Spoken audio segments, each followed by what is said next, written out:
तिनेच सुरू केलेला शब्द आहे हा, वेडे. आणि आम्ही एकमेकींना कधी नावानी आवाजच दिला नाही. आम्ही कायम वेडे, काय ग वेडे, फोनवर पण बोल वेडे, असं. आणि प्रिया इतक्या मोठ्या बॅटलमध्ये आहे हे पण आम्हाला फार उशिरा कळलं खरं सांगायचं. तिने ते बाहेर पटकन नाही येऊ नाही दिलं. येऊ दिलं. ती एकटी एकटीच खूप दिवस महिने सफर करत राहिली.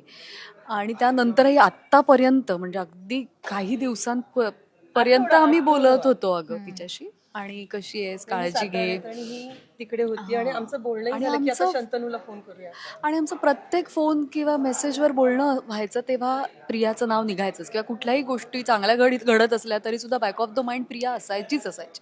असं कधीच झालं नाही की Priya out of the mind गेली. कारण की ती एवढी खास होती आणि ती खरंच खूप खास मुलगी होती. आज एवढं सगळं मोबाईलवर सतत फोन उघडला की प्रिया दिसतीये, हे एवढंच कारण की ती मुलगीच तशी गोड होती. इतकी गोड दिसणारी, इतकी सुंदर पर्सनॅलिटीची आणि उत्तम अभिनेत्री.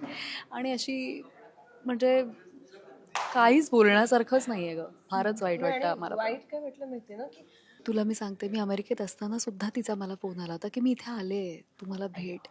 आणि आमची काही कारणामुळे आमची चुकामुक झाली, आमचं भेटणं झालंच नाही. अगदी आयत्या वेळी असं झालं की प्रियाचा फोन बंद झाला की काय, कुठे भेटायचं हेच आमचं पत्ताच आमचा शेअर नाही झाला. आणि ती अमेरिकेतनं निघून गेली आणि मी तिला कॉलच करत राहिले, तिचे फोनच लागले नाही. आणि मग जेव्हा ती इंडियात आली तेव्हा ती चिडलेली होती माझ्यावर खूप. आणि मी तिला म्हटलं, अगं मला माहीतच नाही मी तुला कुठे भेटायला यायचंय. सो आमचं तेव्हापासूनच भेटणं राहिलं होतं, ते भेटलोच नाही होत आम्ही.